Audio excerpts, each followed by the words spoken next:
ونعوذ بالله من شرور أنفسنا ومن سيئات أعمالنا من يهده الله فلا مضل له ومن يضلل فلا هادي له وأشهد أن لا إله إلا الله وحده لا شريك له وأشهد أن محمدا عبده ورسوله يا أيها الذين آمنوا اتقوا الله حق تقاته ولا تموتن إلا وأنتم مسلمون يا أيها الناس اتقوا ربكم الذي خلقكم من نفس واحدة وخلق منها زوجها وبث منهما رجالا كثيرا ونساء واتقوا الله الذي تساءلون به والأرحام إن الله كان عليكم رقيبا يا أيها الذين آمنوا اتقوا الله وقولوا قولا سديدا يصلح لكم أعمالكم ويغفر لكم ذنوبكم ومن يطع الله ورسوله فقد فاز فوزا عظيما أما بعد فإن خير الحديث كتاب الله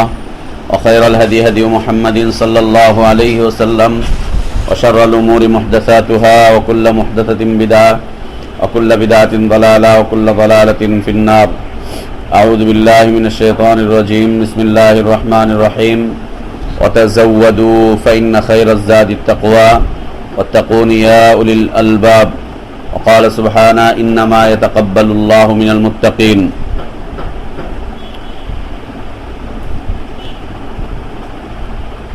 সমস্ত প্রশংসা যাবতীয় গুণগান একমাত্র কেবলমাত্র শুধুমাত্র আল্লাহ রাব্বুল আলামিনের জন্য, যিনি আমাদেরকে মুসলিম করে সৃষ্টি করেছেন, যিনি আমাদের জন্য উত্তম হালাল রিজকের ব্যবস্থা করেছেন, যিনি আমাদেরকে বিশুদ্ধ হিদায়াতের পথে আহ্বান জানিয়েছেন, যিনি আমাদেরকে মৃত্যু দান করবেন, যিনি আমাদেরকে পুনরায় কিয়ামতের দিন তার সামনে হিসাবের কাঠগড়ায় দাঁড় করাবেন এবং বিশুদ্ধ ঈমান আর বিশুদ্ধ আমলের ভিত্তিতে যিনি আমাদেরকে নাজাত আর জাযা দান করবেন, সে আল্লাহর প্রশংসা আদায় করছি, যিনি আমাদেরকে তার দ্বীনকে জানার সাথে সাথে তার দ্বীন বিধ্বংসকারী বিষয়বস্তুগুলোকেও জানার তৌফিক দান করছেন। আলহামদুলিল্লাহ।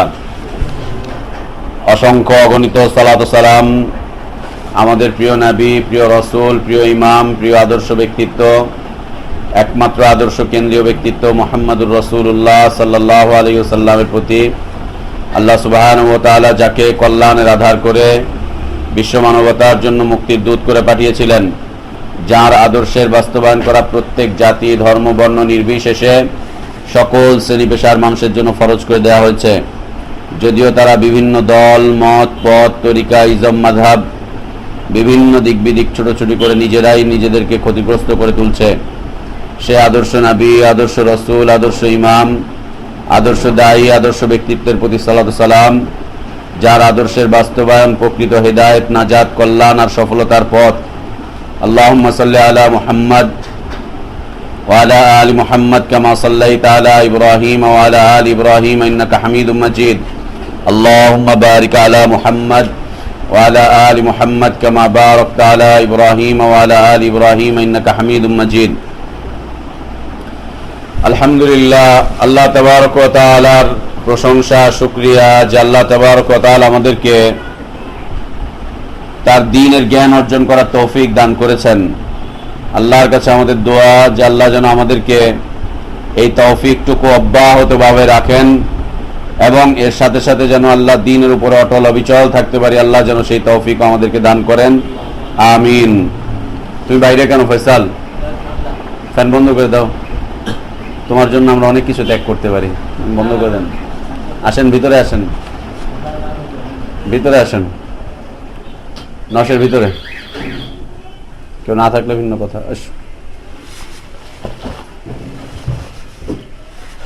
তো আমরা জাহিলি মতবাদগুলোকে নিয়ে আলোচনা করছিলাম। ইসলাম ও জাহিলিয়াতের দ্বন্দ্বগুলো কখনো কখনো প্রকাশ্য একেবারে, কখনো কখনো এগুলো গুপ্ত, কখনো এগুলো নোংরা, কখনো এগুলো ভয়ঙ্কর, কখনো এগুলো ঘৃণিত, কখনো এগুলো নিন্দিত। এক একটার রূপ হচ্ছে এক এক রকম, এক একটার রূপ, এক একটার রং এক এক রকম। কখনো এই মতবাদগুলো অশিক্ষিত সমাজ থেকে এসেছিল, কখনো শিক্ষিত সমাজ থেকে এসেছিল এই রূপগুলো, কখনো এই রূপগুলো ইবাদত কেন্দ্রিক হয়েছিল, কখনো সামাজিক কালচার, সামাজিক কৃষ্টি থেকে এসেছিল, এক এক সময় এক এক জায়গা থেকে এসেছিল। কখনো এগুলো ছিল আল্লাহর ভীতির নামে, কখনো এগুলো ছিল প্রতিযোগিতামূলক, কখনো এগুলো ছিল পেশি শক্তির মাধ্যমে। এক একটা রং, এক একটা রূপ হচ্ছে এক এক রকম। যেমন গত সপ্তাহে এবং তার আগের সপ্তাহে আমাদের আলোচনার বিষয়বস্তু ছিল আল্লাহর ইবাদতের মধ্যে বাড়তি করা অথবা ঘাটতি করা। এটা সব শ্রেণীর মানুষের মধ্যেই আসতে পারে, শিক্ষিত অশিক্ষিত। আর এটা ব্যক্তিগত একটা কালচার যেটা সামাজিক রূপ নিয়ে নেয় পরে আস্তে আস্তে, ব্যক্তি কালচার থেকে সামাজিক রূপ নিয়ে নেয়। মনে করেন আল্লাহর ইবাদতের মধ্যে ঘাটতি করছে, সালাত আদায় করছে না, সালাত আদায় করছে না, ব্যক্তি পর্যায়েও করছে না, পরবর্তীতে একটা সামাজিক ব্যাধি ক্যান্সার যেটা আমাদের সমাজে হয়ে গেছে, এখন ক্যান্সারের চাইতেও খারাপ ব্যাধিতে পরিণত হয়েছে আমাদের সমাজে। আল্লাহর দ্বীনকে নষ্ট করে দেওয়া এটা একটা ব্যাধি হয়ে দাঁড়িয়েছে, এটা একটা ব্যাধি হয়ে দাঁড়িয়েছে। কথায় কথায় কিছু থেকে কিছু নয়, দ্বীনকে কেন্দ্র করে একটা বিষয় শুরু করে দিল, কিছু থেকে কিছু না, ব্যাস হামলা হয়ে যাবে দ্বীনের উপরে, হামলা হয়ে যাবে দ্বীনের উপরে। আমার এই চাচাতো ভাই হজে গিয়েছে, আল্লাহ আমাকে হেফাজত করছে যে ও আমার সাথে যায়নি, সঙ্গ দল করে রাজনীতি করে, এই সেই মনে করলাম হজে গিয়ে হয়তো বা হিদায়ত পাবে। হজে গিয়ে তার সাথে ওখানে সাক্ষাৎ হলো, মাশাআল্লাহ বড় দাড়ি রেখে ফেলেছে। আমি বললাম যে ভাইয়া মাশাআল্লাহ আলহামদুলিল্লাহ দাড়ি রাখছেন। হ্যাঁ বেটা রাখছে, এটাই যে আবহাওয়া খারাপ তো এর লেগে দাড়ি উঠে গেছে, আবহাওয়া খারাপ তো এই জন্য দাড়ি উঠে গেছে। দেখলাম নিয়মিত 5 ওয়াক্ত সালাত আদায় করছে, বাইতুল্লাহ তাওয়াফ করছে, সময় কাটাচ্ছে বাইতুল্লাহতে, এই সেই মিলজুল একটা অবস্থা। তো দাড়ি দেখে আমি বললাম যে ভাই, দাড়ি দেখে বললাম যে ভাইয়া কতদিন থাকবে, কতদিন থাকবে, কি অবস্থা? বলছে দেশে যায় নেই, তারপরে দেখি, এরপরে দেখা যাবে। বুড়া বুড়া লাগে, এই লাগে সেই লাগে। আমি বললাম বুড়া বুড়া লাগে, আপনার বয়স এখন 56 চলতেছে, বুড়া হইলেন না কোথায়? এতদিন দেখা হয়নি, আজকে দেখা, একে পুরো ক্লিন শেপ করা পুরোটাই। তো জিজ্ঞেস করলাম, হাসতে হাসতে বলতেছে জুরি বোর্ড গঠন করছিলাম, তো জুরি বোর্ডের সিদ্ধান্ত হয়েছে দাড়িটা ফালা দিতে হবে, তাই ফালাই দিলাম। আমি বললাম জুরি বোর্ডের প্রধান কি ভাবি ছিল? বলছে না, তোর ভাবি দাড়ি রাখার পক্ষেই ছিল, কিন্তু জুরি বোর্ড সিদ্ধান্ত দিল না, জুরি বোর্ড তার সিদ্ধান্ত দিল না। দাড়ি বড় হয়ে গেছিল হজে, এত বড় হয়ে গেছিল, প্রায় 2 মাসের মধ্যে থেকে এসছে। জুরি বোর্ডের সিদ্ধান্ত হচ্ছে দাড়ি রাখা যাবে না। জিজ্ঞেস করলাম এই জুরি বোর্ডটা? বলছে বুঝোই তো জুরি বোর্ড আমাদের কোনটা, আমাদের জুরি বোর্ড কোনটা বুঝোই তো। লা ইলাহা ইল্লাল্লাহ, মানে কিছু করতে হলে আগে দ্বীনকে আঘাত করো, কিছু করতে হলে আগে দ্বীনকে কেটে ফেলো, কিছু করতে হলে আগে দ্বীনকে কোরবানি করো, আগে দ্বীনকে কোরবানি করো, আগে আদর্শকে কোরবানি করতো, আদর্শকে আগে কোরবানি করে দাও, একটা আদর্শকে আগে কোরবানি করো, আদর্শকে কোরবানি করো, দ্বীনকে কোরবানি করো। আল্লাহর দ্বীনের কোন নিদর্শন আছে, ওই নিদর্শনটাকে আগে কেটে ফেলো, ছেটে ফেলো, ছেটে ফেলো। আল্লাহু আকবার। বেশ বছরখানেক আগে একজন দ্বীনী ব্যক্তিত্ব হঠাৎ করে আমাকে ফোন দিছে, ফোন দেওয়ার পরে বলছে ভাই একটু আসেন, বাসায় আসেন, একটু সমস্যা হয়ে গেছে, ফ্যামিলিগত সমস্যা, আপনাকে একটু আসতে হবে, সমাধান হচ্ছে না। তা আমি গেলাম, আমাদের সাথে আমাদের আরো দুই দ্বীনী ভাইকে নিয়ে গেলাম।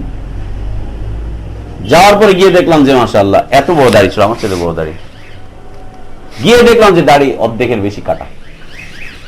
ভালো করে তাকালাম, মনে বিশ্বাস হচ্ছে না, লোকটা দ্বীন মানে ইসলাম ফলো করে, দাড়ি কাটা কেন একেবারে লেগে এসছে এত বড় দাড়ি থেকে। আপনি দাড়ি কাটছেন? হ্যাঁ, আপনার ভাবির লগে রাগারাগি হয়েছে তো দাড়ি কেটে ফেলেছি, দাড়ি কেটে ফেলেছে। আপনার ভাবির সাথে রাগারাগি হয়েছে, ভাবির সাথে রাগারাগি হয়েছে, দাড়ির সাথে কি সম্পর্ক? ভাবি বলছে দাড়ি কাটতে, বলছে না দাড়ি কাটার জন্য আপনার ভাবি আরো বেশি রাগ করছে। ভাবির সাথে রাগারাগি, উনি কাটছে কি দাড়ি, আর গিয়ে বিড়ি খাইছে। ভাবির সাথে রাগারাগি হয়েছে, দাড়ি কাটছে আর বিড়ি খাইছে। হাসতে হাসতে বলে দিচ্ছে দিন মানে একজন ব্যক্তি, বললে সবাই চিনে ফেলবে। ভাবির সাথে কি হয়েছে? ঝগড়া হয়েছে, দাড়ি কাটছে, বিড়ি খাইছে, আর হাসতে হাসতে বলতেছে। জাহিলিয়াতের একটা মতবাদ, একটা কিছু হবে তো আল্লাহ দ্বীনকে কোরবানি করবে, ওর অন্তর কাঁপে না, ওর অন্তর ভয় পায় না। আল্লাহ দ্বীনকে কোরবানি করে, জবাই করো, জবাই করো, আল্লাহ দ্বীনকে জবাই করো, আল্লাহ দ্বীনকে জবাই করো। জবাই করবে তো আল্লাহ দ্বীনকে। এক একটা মতবাদ এক একটা আলো নিয়ে আসে, এক একটা আলোকে আসে, এক একটা আলোকে আসে, এক একটা মতবাদ এক এক ভাবে আসে, এক একটা মতবাদ এক এক অবস্থান নিয়ে আসে, এক একটা মতবাদ। কোনটা শিক্ষা দীক্ষার আলোকে আসে, কোনটা সামাজিক আলোকে আসে, কোনটা পেশি শক্তির আলোকে আসে, কোনটা সম্মিলিত ভাবে আসে, কোনটা ব্যক্তিগত ভাবে আসে, কোনটা ঘৃণা নিয়ে আসে, কোনটা বিদ্বেষ নিয়ে আসে, এক এক ভাবে নিয়ে আসে। আল্লাহ আমাদেরকে হেফাজত করেন জাহিলিয়াতের মতবাদ গুলো থেকে। মাঝে মাঝে ভয় লেগে যায়, মাঝে মাঝে চিন্তা করি যে জাহিলিয়াতের ক্লাস করা বন্ধ করা দিই, জাহিলিয়াতের ক্লাস করবো না। মাঝে মাঝে এটা আমার মাঝে মাঝে মনে আসে, যখন আমি কিতাবটা পড়ছি, পুরোটা পড়াতে হয়েছে আলহামদুলিল্লাহ, পুরো পড়ার পরে অনেকখানি অনুবাদ হয়ে গেছে, অনেকখানি দেখা হয়েছে। মাঝে মাঝে ভয় লাগে খুব যে না এটা ক্লাস করাবো না, ক্লাস করাতেই ভয় লাগে। যে ছেলেগুলো এই বিষয়বস্তুগুলো জানবে, জানার পরে ওদের ভিতরে এই জাহিলিয়াত গুলো প্রবেশ করবে, ওদের থেকে যদি না বের হয়, এক তো হচ্ছে একরকম কষ্ট আছে, মানুষ হিসাবে আমার ব্যক্তিগত অনেক কষ্ট আছে। আর এক হচ্ছে যদি ওরা এর ভিতরে পড়ে যায়, ওরা এর ভিতরে পড়ে যায়, ভয় এসে যায় জাহিলিয়াতের বিষয়বস্তুগুলো। আল্লাহু আকবার, যিনি লিখেছেন কিতাব, আল্লাহ তাআলা তাকে কি পরিমাণ জ্ঞান আর তাকওয়া দান করেছিলেন। ছোট্ট একটা বিষয় দিয়ে একটা উম্মতকে পরিশুদ্ধ করার চেষ্টা করেছেন। খালি এতটুকু বুঝিয়ে দিয়েছেন যে ইবাদতে ঘাটতি এটা জাহিলিয়াতের একটা মতবাদ, বাস। তার উপরে এত মোটা কিতাব, তার উপরে এত মোটা কিতাব। এবার হজে গিয়ে দেখছি 4 ভলিউমে বের হয়েছে, এরকম মোটা মোটা 4টা ভলিউমে বের হয়েছে জাহিলিয়াতের মতবাদের ব্যাখ্যা। ওনার নাতি লিখছে, ওনার নাতি লিখছে, টাকার অভাবের কারণে আনা হয়নি কিতাবটি। এরকম 4টা ভলিউম লিখছে জাহিলিয়াতের মতবাদের ব্যাখ্যা। সুবহানাল্লাহ, চোখ জুড়ায় গেল। লাইব্রেরিতে বসে বসে পড়লাম প্রায় 3.5 ঘন্টা, একটার পর একটা পৃষ্ঠা উল্টাই। দোয়া আসে লোকটার জন্য, দোয়া আসে, দোয়া আসে। জাহিলিয়াতের মতবাদ প্রত্যেকটাই হচ্ছে নিন্দিত, প্রত্যেকটাই ঘৃণিত, প্রত্যেকটাই বর্জনীয়, প্রত্যেকটাই বর্জনীয়। আল্লাহ আমাদেরকে এগুলো বর্জন করার তৌফিক দান করেন। তেমনই একটা বিষয়বস্তু, তাকওয়ার অজুহাতে ওয়াজিবাত গুলোকে ছেড়ে দেওয়া। তাকওয়ার অজুহাতে ওয়াজিবাত গুলোকে ছেড়ে দেওয়া। কত নম্বর মতবাদ আজকে? 71। তাকওয়ার অজুহাতে ওয়াজিবাত গুলোকে ছেড়ে দেওয়া। তাকওয়া বুঝতে পেরেছি, তাকওয়া কাকে বলে? আল্লাহ ভীতি। একটা হচ্ছে ভয়, আর একটা হচ্ছে আল্লাহ ভীতি। একটা হচ্ছে আল্লাহকে ভয় করা, আর একটা হচ্ছে আল্লাহকে ভয় করে জীবন পরিচালনা করা। এটাকে কি বলে? তাকওয়া। আল্লাহকে ভয় করে পুরোটা জীবনকে পরিচালনা করা, এটা হচ্ছে তাকওয়া।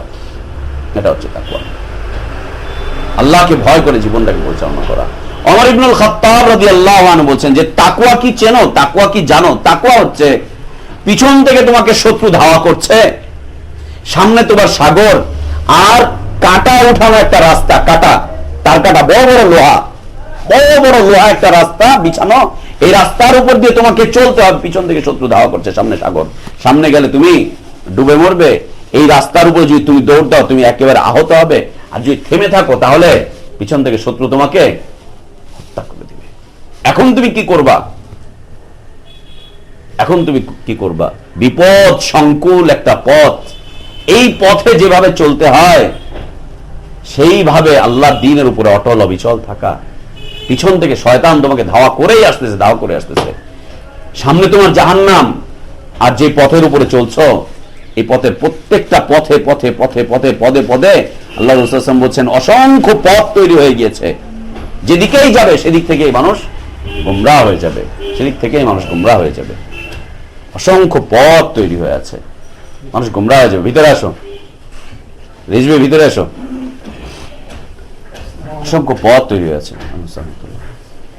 হচ্ছে তাকওয়া, আল্লাহকে ভয় করে জীবন পরিচালনা করা। আল্লাহ সুবহানাহু ওয়া তাআলা বলেন ওয়াতাযাওয়াদু, তোমরা পাথেয় অর্জন করো। ওয়াতাযাওয়াদু, তোমরা তোমাদের জীবন চলার পথের পাথেয়, জীবন চলার পথের পাথেয়, জীবন চলার পথের পাথেয়। ডাক্তারের জীবন চলার পথের পাথেয় হচ্ছে ডাক্তারি বিদ্যাটাকেও ভালো করে শিখে নিবে, এটা ওর জীবন চলার পথের পাথেয়। একজন গাড়ি চালকের জীবন চলার পথের পাথেয় হচ্ছে সে গাড়ি চালানোর বিষয়বস্তুকে খুব ভালো করে জেনে নিবে। একজন ইঞ্জিনিয়ারের জীবন পথের পাথেয় হচ্ছে সে তার ওই জ্ঞানটাকে খুব ভালো করে জেনে সে চলাচল করবে, চলাচল করবে। প্রত্যেকটা দিকে আলাদা আলাদা পাথেয় রয়েছে। আল্লাহ সুবহানাহু ওয়া তাআলা বলেন ওয়াতাযাওয়াদু, তোমরা পাথেয় গ্রহণ করো, পাথেয় অর্জন করো, পাথেয় অর্জন করো। তোমাদের জীবনে পথটা চলতে হবে, জীবনের পথটা চলতে হবে। শয়তান তোমাকে সামনে থেকে, ডান থেকে, বাম থেকে, উপর থেকে, নিচ থেকে, এমনকি তোমার ভিতরে ঢুকে শয়তান তোমাকে ওয়াসওয়াসা দিচ্ছে। ওয়াতাযাওয়াদু, তুমি পাথেয় গ্রহণ করো, পাথেয় নাও। তোমাকে পিছন থেকে ধাওয়া করছে, ডান থেকে, বাম থেকে, সব দিক থেকে শয়তান তোমাকে ধাওয়া করছে। শত্রু তোমাকে, তোমার জন্য ওত পেতে বসে আছে, ওত পেতে বসে আছে। তোমাকে সামনের দিকে যেতেই হবে। সামনের এই পথ হয় জান্নাতের অথবা ওয়াতাযাওয়াদু, পাথেয় গ্রহণ করো। ফাইন্না খায়রাজ যাদ আত-তাকওয়া, সবচাইতে উত্তম পাথেয় হচ্ছে তাকওয়া। উত্তম পাথেয় হচ্ছে তাকওয়া, সবচাইতে মূল্যবান পাথেয় হচ্ছে তাকওয়া, সবচাইতে দামি পাথেয় হচ্ছে তাকওয়া, দামি পাথেয় হচ্ছে তাকওয়া। এজন্য আল্লাহ সুবহানাহু ওয়া তাআলা কোরআন কারীমে অনেক জায়গায় বলেছেন ইয়া আইয়ুহাল্লাযীনা আমানু ইত্তাকুল্লাহ, ইয়া আইয়ুহাল্লাযীনা আমানু ইত্তাকুল্লাহ, ঈমানদাররা আল্লাহকে ভয় করো, তাকওয়া অবলম্বন করো, আল্লাহকে ভয় করো, তাকওয়া অবলম্বন করো, আল্লাহকে ভয় করো, তাকওয়া অবলম্বন করো, তাকওয়া অবলম্বন করো, আল্লাহকে ভয় করো, তাকওয়া অবলম্বন করো।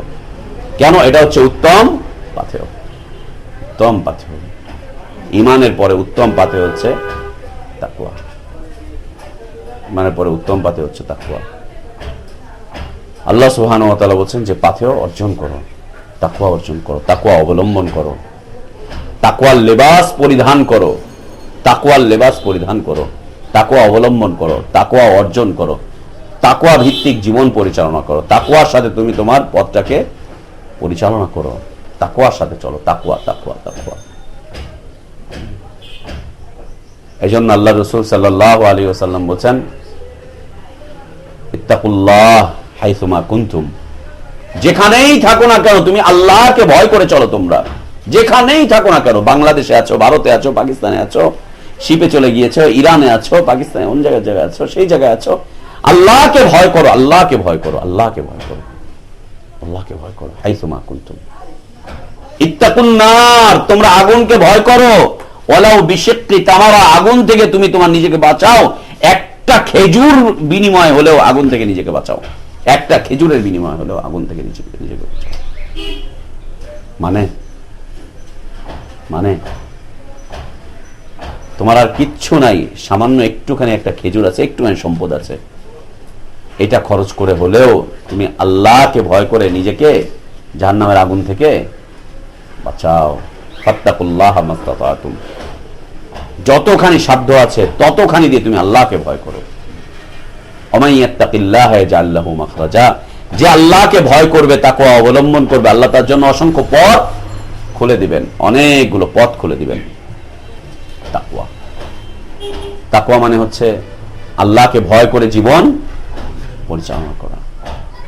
জাহিলিয়াতের মতবাদ যে ওরা এই তাকওয়ার অজুহাতে ওয়াজিবাত গুলোকে, ওয়াজিবাত মানে ফরায়েজ গুলোকে, আল্লাহর পক্ষ থেকে নির্ধারিত বিষয়বস্তুকে ছেড়ে দেওয়া, আল্লাহর পক্ষ থেকে নির্ধারিত বিষয়বস্তুকে ছেড়ে দেওয়া তাকওয়ার অজুহাতে। তাকওয়ার অজুহাতে। যেমন মনে করো শিরক হয়ে যাবে এই ভয়ে কোরআন পড়ে না, শিরক হয়ে যাবে এই ভয়ে হাদিস পড়ে না। আমাদের জনি মাশাআল্লাহ, কি জনি পড়া পড়েছো, পড়া পারো না? ভাইয়া পড়া হয়নি। কেন ভাইয়া? আমি চিন্তা করলাম যদি আমি পড়া মুখস্থ করি তাহলে আপনাকে খুশি করার জন্য পড়া হয়ে যাবে, এটা তো শিরক। আপনার ভয় আমি পড়া যদি মুখস্থ করি তাহলে তো আপনাকে ভয় করা হবে, আপনাকে খুশি করা হবে। আল্লাহকে ভয় করা উচিত, আল্লাহকে খুশি করা উচিত। আমি কেন আপনার জন্য পড়বো? এটা তো শিরক হয়ে যাবে ভাইয়া, এই জন্য পড়িনি। ভাইয়া আমি বুঝতেছিলাম কি যে এটা শিরক। ঠিক আছে বাবা, শিরক, তোমার সিট নিয়ে তুমি থাকো, তোমার সিট নিয়ে তুমি থাকো।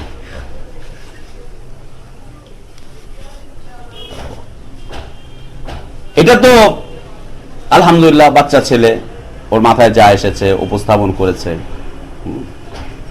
কোরআন পড়বা না, গোমরাহ হয়ে যাবা। কিন্তু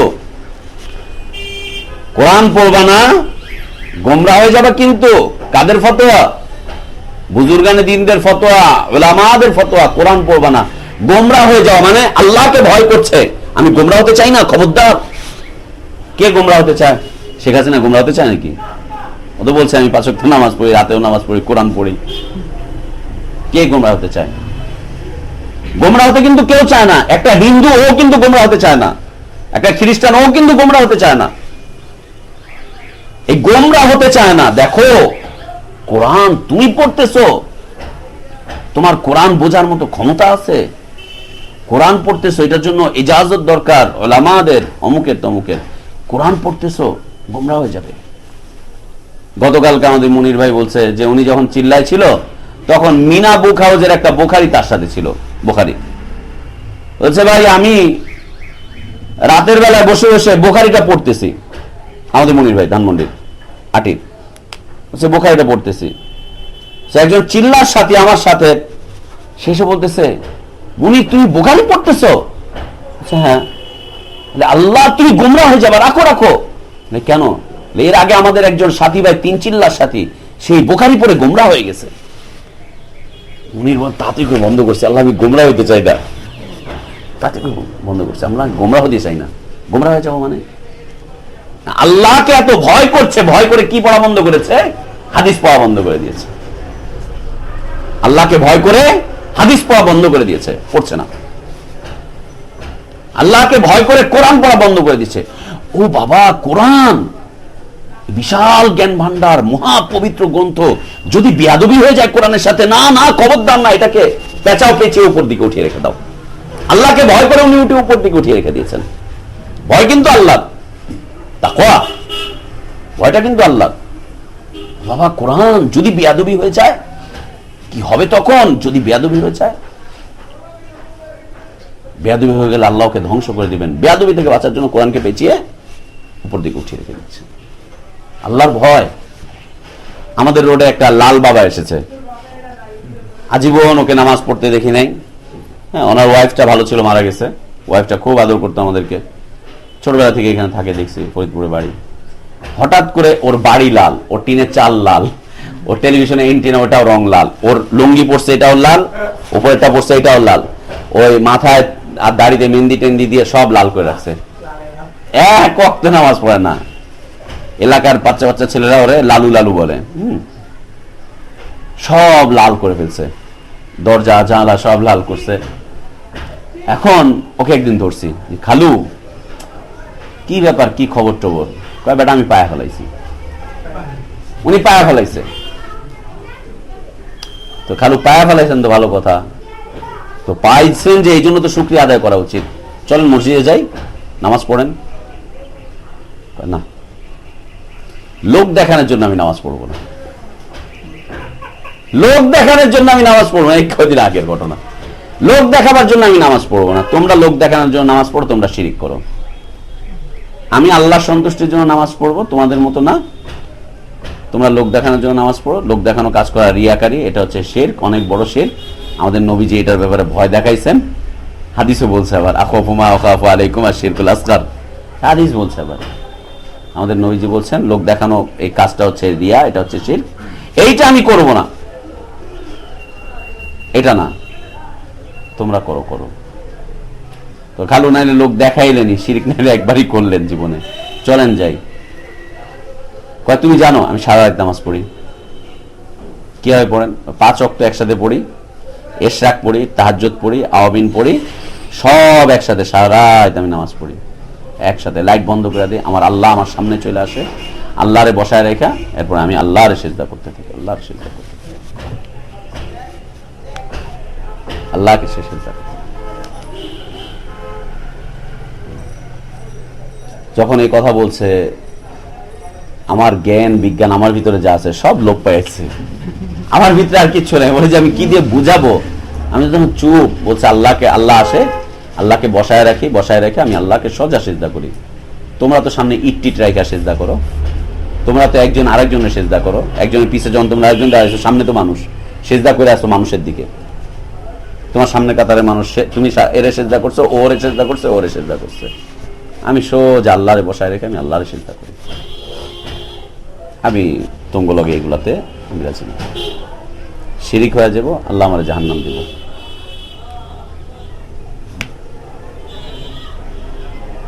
আল্লাহু আকবার। এই অবস্থায় একজন মানুষের জন্য, একজন দায়ীর জন্য, একজন দ্বীনী ব্যক্তিত্বের জন্য লাজবাব হয়ে যাওয়া ছাড়া কোনো উপায় নেই, কিছুই নাই, কিচ্ছু নাই, কোনো কথাই নাই। আমি ইস্তেগফার পড়তে পড়তে পড়তে পড়তে চলে আসলাম ওখান থেকে, ইস্তেগফার পড়লাম, ইস্তেগফার পড়তে পড়তে চলে আসলাম।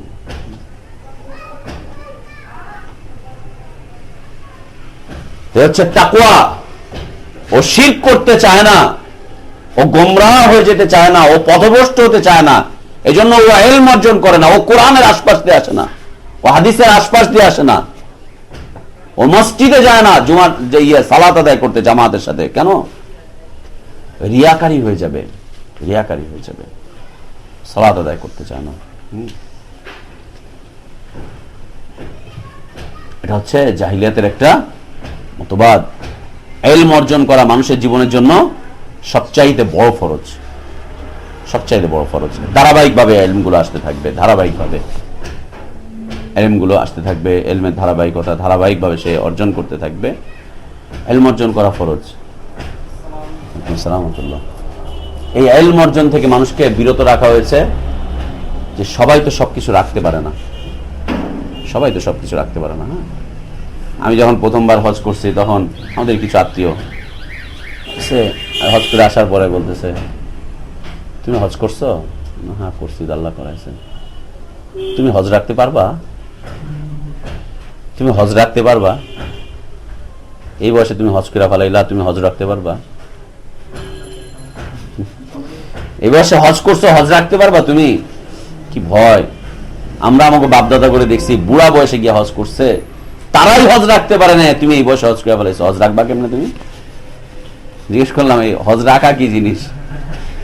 হজ রাখা আবার কি জিনিস? আল্লাহর ভয়, আল্লাহর ভয়, আল্লাহর ভয়, তাকওয়ার কারণে অসংখ্য ওয়াজিব গুলোকে বর্জন করছে, অসংখ্য ওয়াজিবাত গুলোকে বর্জন করছে, ওয়াজিবাত গুলোকে বর্জন করছে তাকওয়ার অজুহাত দেখিয়ে। মক্কার মুশরিকরা যেটা করছিল, যে মক্কার বাইরের এলাকার লোকজন এরা এত ভালো না, এরা এত পবিত্র না, এদের সমস্যা রয়েছে, এদের সমস্যা রয়েছে, আর এরা যে কাপড় চোপড় গুলো পরে আসতেছে, এই কাপড় চোপড় গুলো ভালো কিনা, এগুলো হালাল কিনা। এই জন্য বাইতুল্লাহ যখন চলে এসেছে, আসার সাথে সাথেই মাশাআল্লাহ উনি ল্যাংটা বাবা হয়ে বসে আছে, কাপড় চোপড় সব খুলে দিয়েছে। ওখান থেকে মনে হয় ল্যাংটা বাবার থিওরি আসলো, এর আগে ছিল কিনা। বাইতুল্লাহ তওয়াফ করছে উলঙ্গ ভাবে, কেন? ওর ভয় যে যে কাপড়টা আমি পরে এসেছি, এই কাপড়টা হারাম হলে পরে আল্লাহ তো আমাকে কবুল করবেন না, আল্লাহ তো আমাকে কবুল করবেন না। আমি আল্লাহর সামনে দণ্ডায়মান হব, আল্লাহর ঘরে তওয়াফ করব, হারাম মালের একটা পোশাক দিয়ে, এটা হলো হারাম মালের একটা পোশাক দিয়ে, এটা হলো এটা হলো হারাম মালের পোশাক দিয়ে। অতএব কি করো, কাপড় চোপড় সব খুলে ফেলো, কাপড় চোপড় সব খুলে ফেলো। বুখারী মুসলিমে তাদের এই চিত্রগুলো এসেছে, কাপড় চোপড় সব খুলে ফেলতো এবং বিধিবিধান তারা করে রেখে দিয়েছিল। বাইরের এলাকার লোকজন কাপড় চোপড় খুলবে, ভিতরের এলাকার লোকজন কাপড় চোপড় খুলবে না, তারা একটা বিধানও করে রেখে দিয়েছিল। বিষয়বস্তু দেখাচ্ছে যে আল্লাহর ভয়, বিষয়বস্তু দেখাচ্ছে আল্লাহর ঘরের সম্মান, কিন্তু করছে কি, কাপড় খুলে দিচ্ছে, কাপড় খুলে দিচ্ছে। 72 তালির পোশাকওয়ালা মানুষ দেখেছেন? 36 তালি, 72 তালি, তালিমারা পোশাক দেখেছেন? তালিমারা পোশাক পরে যে ঘুরতেছে, দেখেননি? বললাম ঢাকা শহরে দেখেননি, আর কোথায় দেখবেন? মাঝে মাঝে আমার সাথে ঘুরবেন, দেখাবো। তালিমারা কাপড় চোপড়, ইচ্ছা করে তালি মেরে মেরে কাপড় চোপড় করছে। কেন? আমাদের নবীজি গরিব মানুষ ছিলেন, উনি তালিমারা কাপড় পরেছেন, অতএব আমাকেও তালিমারা কাপড় পরতে হবে, আমাকেও তালিমারা কাপড় পরতে হবে। তারপরে ইচ্ছাকৃতভাবে ভালো কোনো পোশাক পরিধান না করা, ভালো কোনো পোশাক পরিধান না করা। কেন? যদি ইসরাফ হয়ে যায়, অতিরিক্ত ব্যয় হয়ে যায়, অতি ব্যয় হয়ে যায়, যদি আল্লাহ যদি আমাকে পাকড়াও করেন, এই জন্য ভালো কাপড় চোপড় পরে না। আল্লাহ যদি আমাকে পাকড়াও করেন, এই জন্য ভালো কিছু খায় না। আমাদের নবীজি কি খেয়েছেন না খেয়েছেন, বাস এই জন্য উনি কিছু খাচ্ছেন না। আর ওয়েস করুনির ঘটনা তো আপনাদের সবার জানাই আছে, একটার পর একটা সব দাঁত ভেঙে ফেলেছে। নবীজি দাঁত ভাঙার ঘটনা শুনেছেন, উনি প্রথমে এই দাঁত ভাঙলেন, এরপর চিন্তা করছেন এই দাঁত তো নাও হতে পারে, মনে হয় পরেরটা ভাঙছে, তারপরটা এটা তো মনে হয় নাও হতে পারে, পরেরটা ভাঙছে। চিন্তা করছে এইগুলার একটাও তো না হয়ে সামনেরটা হতে পারে, আবার এটাকে ভাঙছে। এগুলো ভাঙার পর চিন্তা করছে উপরেরটা না হয় যদি নিচের মাড়িরটা হয়, সবগুলো দাঁত ভাঙছে। ওরা যেইভাবে ঘটনা বলে, ওদের কথা অনুযায়ী, ওদের কথা অনুযায়ী। আমি বেশ অনেকদিন আগে ফেনীতে যাচ্ছি, প্রোগ্রাম ছিল কুমিল্লা 14 গ্রামে, এখানে জুমার নামাজের সময় হয়ে গেল, গাড়ি থামালো জুমার নামাজে। এখন মসজিদে ইমাম সাহেব ওয়াজ করুনের দাঁত ভাঙার ঘটনা বলছে, দাঁত ভাঙার ঘটনা বলছে। এরপরে ঘটনা বলা শেষে বলছে, আল্লাহ আমাদেরকে তুমি তার মতো করে নবীকে ভালোবাসার তৌফিক দান করো। আর আমি তো নামাজে পরে বসে রয়েছি, নামাজে পরে বসে রয়েছি, আজকে ধরবো, গাড়ি যায় যাক, আমি আজকে ধরবো। নামাজের পরে হুজুরকে, হুজুর কেমন আছেন, ভালো আছেন, পাঁচকুল্লি টুপি লাগানো, পরিচয় হলাম, জামিয়া রহমানিয়া থেকে পড়াশোনা করছেন। আমিও তো জামিয়া রহমান থেকে পড়াশোনা করছি। বলছে আপনি আমার ছাত্র ভাই, এই সেই, খুব ভালো করে 3-4 মিনিটের ভিতরে ঘনিষ্ঠ হয়ে গেল, ঘনিষ্ঠ হয়ে যায়। হুজুর আজকে তো আপনি একটা সুন্দর দোয়া করছেন, দোয়াটা যখন করছেন আমিও আমিন বলছি। কোন দোয়া? আপনি বলছেন ওয়াজ করুনির মতো নবীকে ভালোবাসার তৌফিক চাইছেন, আমি দোয়া করছি। আমিও তো দোয়া করছি। হুজুর একটু বাইরে আসেন, মিস্ত্রিদের থেকে একটা হাতুড়ি নিয়ে আপনি আপনার দাঁতগুলো ভাঙেন, আপনার দাঁতগুলো আপনি ভাঙেন হুজুর আজকে। হ্যাঁ, আপনি এরকম বেয়াদবের মতো কথা বলছেন না, এটা মহাব্বতের কথা। আপনি ভাঙার পর আমি আমারটা ভাঙবো, এটা মহাব্বতের বিষয়। আপনার ভাঙা শেষ হলে আমি আমারটাও ভাঙবো, আপনারটা শেষ হয়ে গেলে আমারটা আমি ভাঙবো। আপনি আগে ভাঙা শুরু করেন, আপনার ওয়াজটা আজকে খুব ভালো লাগছে, আপনি ভাঙা শুরু করেন, তারপর আমি আমারটা ভাঙবো। আমরা সবাই এরকম করে নবীর মতো করে ভাঙি, ওয়াজকুরুনের মতো করে নবীকে মহব্বত করে ভাঙি। মুসলিমরা সব জমা ছিল, মুসলিমরা সত্য ধরছে। হ্যাঁ হুজুর, তাইলে এটা কি কইলেন আজকে? হুজুর আপনি কোন, আজকে হুজুর আপনি কোন, বিষয়টা কি তাইলে? এই সেই, ব্যাস হুজুরদের সাথে ওনার সাথে, হুজুরের সাথে ওনাদের সাথে লাগিয়ে দিয়ে আমি গাড়ি থেকে রাস্তা করে উঠে চলে এসেছি, গাড়িতে আমি আমার মতো করে উঠে চলে এসেছি। আল্লাহু আকবার। দাঁত ভাঙছে, ওয়াজ যেটা বোঝাচ্ছে যে দাঁত ভাঙছে। আল্লাহ বলছেন যে তুমি নিজেকে হত্যা করতে যেও না, তুমি নিজেকে ধ্বংসের মুখে ফেলতে যেও না, এ বুঝাচ্ছে যে দাঁত ভেঙে ফেলেছি। যদিও ঘটনা মিথ্যা, তারপরে আমরা বলছি কি জিনিস এটা? আল্লাহকে ভয় করে, আল্লাহর ঘরের আজমতকে খেয়াল রেখে, সম্মানকে খেয়াল রেখে কাপড় চোপড় ওরা খুলে ফেলছে, খুলে ফেলছে।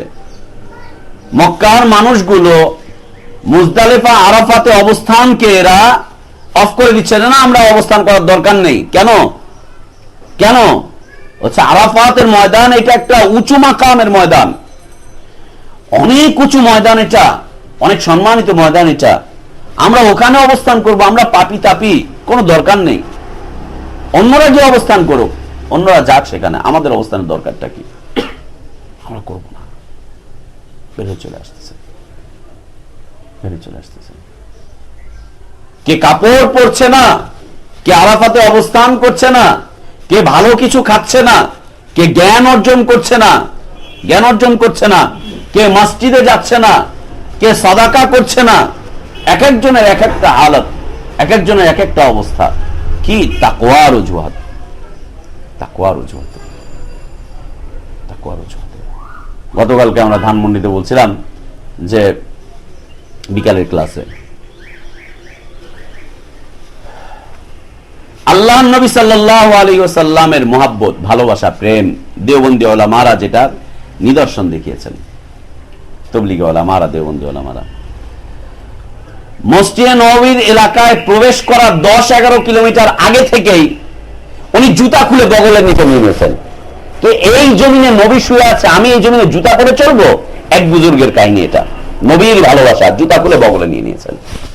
হাঁটতে হাঁটতে পা রক্তাক্ত হয়ে গেছে। আর এক বুজুর্গ বলছে, যেই জমিনে নবী শুয়ে আছে ওই জমিনে আমি হাঁটবো? হাঁটবো না। কি করব? হাঁটুর উপরে ভর করে যাওয়া শুরু করেছে। নবীর মোহাব্বত।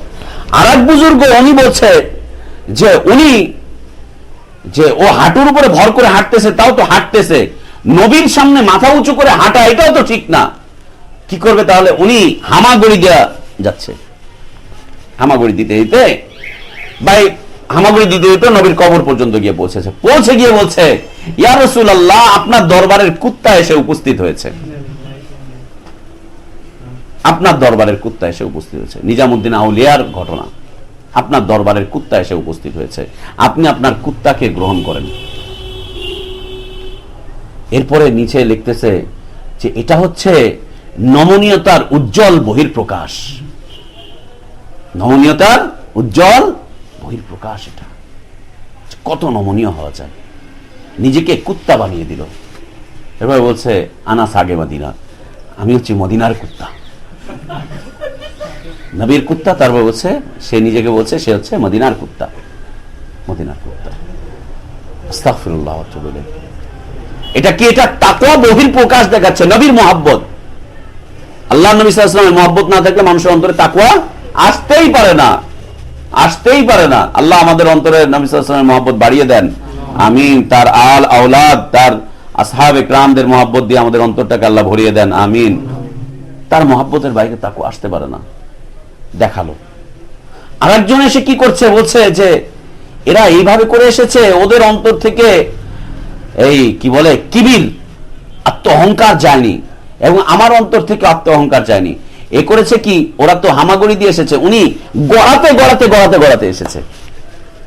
এসে উনি মসজিদ নববীর গেটের মধ্যে শুয়ে বলছে, ও লোক সকল, তোমরা জেনে রাখো আমার অন্তরে অহংকার বৃদ্ধি পেয়েছে। তোমরা আমার অহংকার গুলোকে একটু মাটি দিয়ে, পা দিয়ে পিষিয়ে দিয়ে যাও। ব্যাস, লোকজন তাকে লাথি মারতে মারতে মারতে মারতে ঢুকে আর বেরোয়। একটা পর্যায়ে গিয়ে বলছে, হ্যাঁ, যখন পুরো শরীর জখম হয়ে গেছে মাইটার খেয়ে, লাথি খেতে খেতে, হ্যাঁ, আমার অন্তর থেকে অহংকার এখন চলে গিয়েছে। উনি এখন উঠে দাঁড়াইছেন, অহংকার চলে গেছেন, অহংকার চলে গেছে। দেওবন্দি উলামা, তাবলীগী উলামাদের বক্তব্য, তাদের বিষয়বস্তুগুলো, তাদের কিতাবাদিগুলোতে ভরা এই সমস্ত কথা। কি তাকওয়া, তাকওয়া, তাকওয়া। আর এক বুজুর্গ তো মাশাআল্লাহ 17 দিন পর্যন্ত ইস্তেঞ্জা করা বন্ধ করে রাখছে, যে এই মাটিতে নবী শুয়ে আছে, আমি ইস্তেঞ্জা করি কি করে, ঢিলা গুলোক নিয়ে আমি দৌড়াই কি করে, এই মাটিতে নবী শুয়ে আছে। লা হাওলা ওয়ালা কুওয়াতা ইল্লা বিল্লাহ। জাহিলিয়াতের একটা মতবাদ, অতিরিক্ত মুত্তাকি হওয়ার কোনো প্রয়োজন তোমার নেই। আল্লাহ যতটুকু দিয়েছেন ততটুকুর উপরে থাকো। আল্লাহ বলছেন, ওয়াতাজাওয়াদু, তুমি তোমার পাথেয় গ্রহণ করো। তাকওয়া হচ্ছে উত্তম পাথেয়, উত্তম পাথেয়। এটা কি হবে? তুমি লেখাপড়া করতে গিয়েছো, এলএলবি পড়তে যেও না, আল্লাহকে ভয় করো। এলএলবি পড়তে যেও না, কেন? এটা আল্লাহ বিরোধী আইন কানুন শিখায়, খবরদার পড়তে যেও না। তুমি পড়তে গিয়েছো, এমবিএ, বিবিএ, সিএ করতে যেও না, কেন? ওইটা ঘুষ সুদের হিসাব শেখায় তোমাকে। ওটা করতে যেও না তুমি, ওটা করতে যেও না তুমি। এটা হচ্ছে আল্লাহ ভীতি, আল্লাহ ভীতি। আব্দুর রাকিব যদি সিএটাকে ছেড়ে দিয়ে তাকে আল্লাহকে ভয় করে, ওর জন্য উত্তম পাথেও এটা। আল্লাহ হয়তো জীবনে ওকে কোনোদিন ঠেকাবেন না ইনশাআল্লাহ, কোনোদিন ঠেকাবেন না ইনশাআল্লাহ। এটা হচ্ছে তাকওয়া। ঘুষ খেতে শুরু করেছিল, আল্লাহকে ভয় করেছে যে আল্লাহ, ছেড়ে দিয়েছে, ছেড়ে দিয়েছে। ওই যে যুবক যে তার চাচাতো বোনের সাথে জেনা করার জন্য সকল পাথেও সে গ্রহণ করে ফেলেছিল, শেষ পর্যায়ে যখন সে জেনা করতে যাবে, ফাইনাল পর্যায়ে এসেছে, তখন সে তার চাচাতো বোন বলছে, ও যুবক তুমি আল্লাহকে ভয় করো, কেউ না দেখলেও আল্লাহ তোমাকে দেখছে। ও সাথে সাথে জেনা ছেড়ে দিয়ে বের হয়ে চলে এসেছে। তাকওয়া, এটা হচ্ছে তাকওয়া, এটা হচ্ছে তাকওয়া, এটা হচ্ছে তাকওয়া। রাতের বেলায় ল্যাপটপ নিয়ে বসেছো, কম্পিউটার নিয়ে বসেছো, অনেক কিছু চলে এসেছে, সাথে সাথে অফ করে দিয়ে আল্লাহ বিসমিকা আমুতু বলে, আমুতু আহিয়া বলে ওযু করে শুয়ে পড়েছো। এটা হচ্ছে তাকওয়া, এটা হচ্ছে তাকওয়া। অনেক পাপ করতে মনে চাচ্ছে, ওই অবস্থায় ফিরে চলে এসেছো, এটা কি? এটা হচ্ছে তাকওয়া। আল্লাহকে ভয় করে আবার সাদ্দামের মতো চলে গিয়েছো চিল্লা মারতে, ওটা তাকওয়া না, ওটা দুষ্টুমি, এটা তাকওয়া না, তাকওয়া না। আল্লাহকে ভয় করে জীবনের প্রত্যেকটা ক্ষেত্রে হারাম থেকে বেঁচে থাকা হচ্ছে তাকওয়া। আর এখানে তাকওয়ার, জাহিলিয়াতের তাকওয়া হচ্ছে যে তাকওয়ার অজুহাত দেখিয়ে কিসের মধ্যে পতিত হবে? হারামের মধ্যে পতিত হবে। ওয়াজিবাত গুলোকে ছেড়ে দিবে, ওয়াজিবাত গুলোকে ছেড়ে দিবে, ওয়াজিবাত গুলোকে ছেড়ে দিবে। দেখো শবে-বরাতের রাতে আল্লাহকে ভয় করে কি করছে এগুলো, কি করছে এগুলো? শবে-বরাতে আল্লাহকে ভয় করে, মুহররম মাসে আল্লাহকে ভয় দেখিয়ে এগুলো কি করছে ওরা? করছেটা কি ওরা? লাইলাতুল কদর আল্লাহকে ভয় করার একটা রাত, কি করছে ওরা? হুজুররা কি করছে এগুলো? করছেটা কি এগুলো? মানুষ মরে গিয়েছে, অন্তত এই সময়টা আল্লাহকে ভয় করে সকল প্রকার বিদআত আর শিরক গুলোকে ছেড়ে দেওয়া উচিত। তো ওই সময় আরো বেশি করছে, কি করছে এগুলো?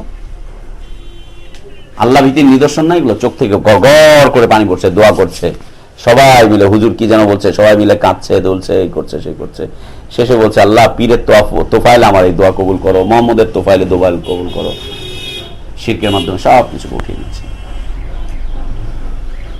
তো এটা হচ্ছে জাহিলিয়াতের অন্যতম বড় একটা মতবাদ, যে তাকওয়ার অজুহাতে, তাকওয়ার অজুহাতে ওয়াজিবাত গুলোকে, যে সমস্ত ওয়াজিব বিধিবিধান গুলো আছে, এই ওয়াজিব গুলোকে ছেড়ে দেওয়া, ওয়াজিব গুলোকে ছেড়ে দেওয়া। খবরদার যেন এমনটা না হয় যে আল্লাহকে ভয় করে ব্যাস লেখাপড়া ছেড়ে দিছি, আল্লাহকে ভয় করে লেখাপড়া ছেড়ে দিছি, যদি শিরিক হয়ে যায়, যদি এটা হয়ে যায়, যদি সেটা হয়ে যায়। জি না, জি না, এমনটা যেন না হয়। আল্লাহকে যত বেশি ভয় হবে তত বেশি আল্লাহ সম্পর্কে জ্ঞান অর্জন করাটাই হচ্ছে তাকওয়ার পরিচয়।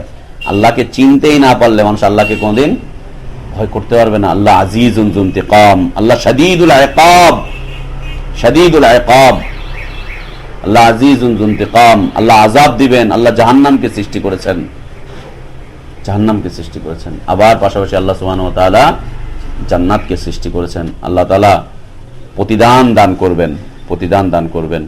আল্লাহ আমাদেরকে সেই শ্রেণীর মানুষ হওয়ার তৌফিক দান করেন যে শ্রেণীর যুবকদেরকে আল্লাহ তাআলা কিয়ামতের দিন তার ছায়ার নিচে, আরশের ছায়ার নিচে স্থান দিবেন। আল্লাহ আমাদেরকে তাদের অন্তর্ভুক্ত হওয়ার তৌফিক দান করেন। আল্লাহ আমাদের ইলমে হায়াতে বারাকাত দান করেন। আল্লাহ আমাদের জীবন পরিচালনায় বারাকাত দান করেন। আল্লাহ আমাদেরকে তাকওয়া অবলম্বন করার তৌফিক দান করেন, তাকওয়া ভিত্তিক জীবন যাপন করার তৌফিক আল্লাহ আমাদেরকে দান করেন। আল্লাহুম্মা আমিন। ওয়া আখির দাওয়ানা আলহামদুলিল্লাহি রাব্বিল আলামিন। সাল্লাল্লাহু আলা নবিয়িনা মুহাম্মদ ওয়া আলা আলিহি ওয়া সাহবিহি আজমাইন। দেন কিতাব দেন।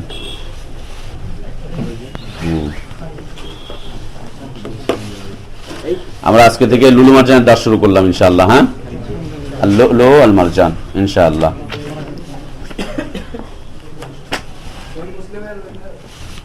সহিহ মুসলিম তো কিছু দূর গিয়ে আটকে গেল, আপনাকে ফোন করার কথা ছিল, আপনি তো আমাকে কয়েকবার ফোন করছেন কিন্তু আমি ব্যস্ততার কারণে মনে হয় ফোন রিসিভ করতে পারিনি। কি জানি কি সমস্যা হয়েছিল, কি কারণে জানো, নওশের অনেকবার ট্রাই করছে, আমাকে পায়নি। তো আমি এই জন্য আন্তরিকভাবে দুঃখিত। দেখা যাক ইনশাআল্লাহ। الحمد لله حمدا كثيرا طيبا مباركا فيه كما يحب ربنا ويرضاه وأشهد أن لا إله إلا الله وحده لا شريك له وأشهد أن محمدا عبده ورسوله صلى الله عليه وعلى آله وأصحابه وبارك وسلم تسليما كثيرا إلى يوم الدين وعنا معهم بمنك وكرمك وجودك يا رب العالمين আলহামদুলিল্লাহ আমরা আজকে থেকে লুলু মারজান এই কিতাবের দাস শুরু করতে যাচ্ছি। আর লুলু আল মারজান হচ্ছে বুখারী মুসলিমের সম্মিলিত হাদিসের গ্রন্থ, যে হাদিসগুলোকে ইমাম বুখারী এবং ইমাম মুসলিম রাহিমাহুল্লাহ উভয় বর্ণনা করেছেন, কিন্তু এক একজন এক এক অধ্যায় বর্ণনা করেছেন। একটা হাদিসই মনে করেন কেউ সালাত অধ্যায় বর্ণনা করেছেন, কেউ ঈমান অধ্যায় বর্ণনা করেছেন, কেউ এই হাদিসটাকে যাকাত অধ্যায় বর্ণনা করেছেন, কেউ একই হাদিসকে আবার ইমারত অধ্যায় অথবা অন্য কোনো অধ্যায় গিয়ে বর্ণনা করেছেন। তো যে বিষয়গুলোর ক্ষেত্রে উভয়ই একমত হয়েছেন বা উভয়ই বর্ণনা করেছেন, সেই হাদিসগুলো গ্রন্থ হচ্ছে আল-লুলু আল মারজান। ইয়াখরুজু মিনহুমা আল-লুলু আল মারজান। কোত্থেকে বের হয় লুলু মারজান? ইয়াখরুজু মিনহুমা আল-লুলু ওয়াল মারজান। কোত্থেকে বের হয়? ইয়াখরুজু, খারাজা ইয়াখরুজু, বের হয়। আল-লুলু ওয়াল মারজান, মণি মুক্তা, মণি মুক্তা কোত্থেকে বের হয়? সাগর থেকে, সাগর থেকে, সাগরের তলদেশ থেকে, সাগরের তলদেশ থেকে ঝিনু, মণি, মুক্তা এগুলো বের হয়, এগুলো বের হয়। এর মধ্যে হীরা থাকে, জহরত থাকে। এই জন্য এই যে চরমনা পীর সাহেব কিতাব লিখেছিল, তার কোন ইয়েরে পীর সাহেব তার মুরিদরে বলছিল যে তুমি সাগর সেচে 7টা মণিমুক্তা আনতে পারবা কিনা।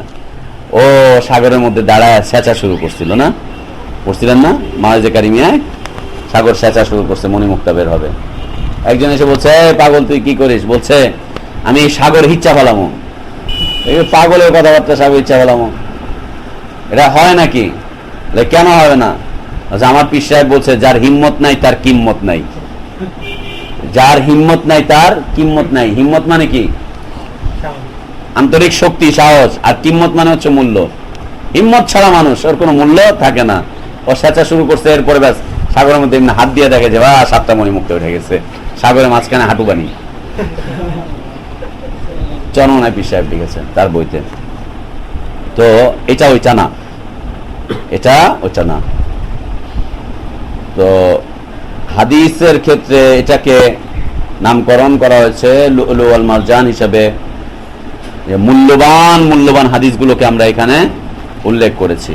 মূল্যবান হাদিসগুলো, মণিমুক্তা যেমন অর্জন করতে অনেক পরিশ্রম করতে হয়, ইমাম বুখারী, ইমাম মুসলিম রাহিমাহুমুল্লাহ, আল্লাহ তাদেরকে উত্তম প্রতিদান দান করেন, আল্লাহ তাদেরকে মাফ করে দেন, আল্লাহ তাদেরকে পূর্ণ জাযা দান করেন, তার চাইতে বেশি আল্লাহ দান করেন। অত্যন্ত পরিশ্রম করে রাসূলুল্লাহ সাল্লাল্লাহু আলাইহি ওয়াসাল্লামের হাদিস গ্রহণের ক্ষেত্রে তারা নীতিমালা রেখে গিয়েছিলেন। সকল মুহাদ্দিসদের জন্য এটা একটা অনুসরণীয় বিষয় হাদিস গ্রহণের ক্ষেত্রে। তো আজকে হচ্ছে মুকাদ্দামা। মুকাদ্দামা মানে হচ্ছে ভূমিকা। মুকাদ্দামা মানে হচ্ছে ভূমিকা। মুকাদ্দামা ইউকাদ্দিমু তাকদীমান, এটা হচ্ছে ভূমিকার বিষয়বস্তু। বাবু তাগলিদিল কিযবি আলা রাসূলিল্লাহ সাল্লাল্লাহু আলাইহি ওয়াসাল্লাম। বাব মানে হচ্ছে অধ্যায়, বাব মানে হচ্ছে অধ্যায়। 1 নম্বর বিষয়বস্তু ভূমিকার। বাবু তাগলিদিল কিযবি আলা রাসূলিল্লাহ সাল্লাল্লাহু আলাইহি ওয়াসাল্লাম। তাগলিজ মানে হচ্ছে কঠোর হুঁশিয়ারি, কঠোর হুঁশিয়ারি, কঠোরতা, কঠোরতা। ফিকার কিতাব পড়লে দেখবেন নাজাসাতে গালিজা, নাজাসাতে খাফিফা। গালিজা মানে হচ্ছে শক্ত, কঠিন নাপাক, কঠিন নাপাক, কঠিন নাপাক। সেখানে আবার তারা উল্লেখ করেছে যে শক্ত নাপাক হচ্ছে পায়খানা। আবার বলছে যে 1 মিসকাল পরিমাণ পায়খানা হচ্ছে পাক। 1 মিসকাল মানে হচ্ছে হাতের 1 তালু, এতটুকু পরিমাণ পায়খানা হচ্ছে পাক, পবিত্র, পবিত্র। আর নাজাসাতে খাফিফা হচ্ছে নরম নাপাক, নরম নাপাক। নরম নাপাক হচ্ছে পেশাবের কথা উল্লেখ করেছে, বলছে পেশাব হচ্ছে 1 কল্লি পরিমাণ পেশাব পাক, মানে ড্রেসের 4 ভাগের 1 ভাগ পরিমাণ পাক। পুরো ড্রেসের 4 ভাগের 1 ভাগ যদি পাক হয়, তাহলে 1-2 ফোঁটা পেশাবের জন্য এত কোটাগতি কেন? এত কোটাগতি কেন? আস্তাগফিরুল্লাহ। গালিজ মানে হচ্ছে শক্ত কঠোর। আল্লাহ সুবহানাহু ওয়া তাআলা কোরআন কারীমে গালিজাল কলবি বলছেন, রাসূল সাল্লাল্লাহু আলাইহি ওয়াসাল্লামকে বলছেন, লাউ কুনতা ফাযযান গালিজাল কলবি লানফাদ্দু মিন হাওলিকা। নবী, আপনি যদি আপনার অন্তরটাকে শক্ত কঠিন করে ফেলেন, পাথর করে ফেলেন, লানফাদ্দু মিন হাওলিকা, আপনার আশপাশে যারা আছে এরা সব চলে যাবে। এরা সব কই যাবে? আপনি নম্র হন নবী, আপনি নম্র হন। আপনি যদি কঠিন হয়ে যান, আপনার আশপাশ থেকে সবাই চলে যাবে, কেউ থাকবে না আপনার আশপাশে, সবাই আপনাকে ছেড়ে দিয়ে চলে যাবে। লাউ কুনতা ফাযযান গালিজাল কলবি লানফাদ্দু মিন হাওলিকা। তা আপনি নম্রতা দেখাবেন কিভাবে? ফাফু আনহুম, আপনি তাদেরকে ক্ষমা করতে শেখেন, ক্ষমা করে দেন। আস্তাগফির লাহুম, তাদের জন্য আল্লাহর কাছে ইস্তেগফার করেন। ওয়াশাবিরহুম ফিল আমরি, এবং কখনো কখনো কাজের ক্ষেত্রে তাদের সাথে পরামর্শ করেন, পরামর্শ করেন। তো গালিজ মানে হচ্ছে শক্ত কঠিন, শক্ত কঠিন। তো অধ্যায় রচনা করা হয়েছে তাগলিজুল কিযবি আলা রাসূলিল্লাহ সাল্লাল্লাহু আলাইহি ওয়াসাল্লাম। কিযবুন মানে হচ্ছে মিথ্যা। মান কাযাবা আলাইয়া মুতাআম্মিদান ফালিয়াতাবাওয়া মাকআদাহু মিনান নার। মিথ্যা, মিথ্যা অনেক বড় একটা অপরাধ, অনেক বড় একটা অপরাধ মিথ্যা। বড় বড় গুনাহের মধ্যে হতে মিথ্যা হচ্ছে একটা।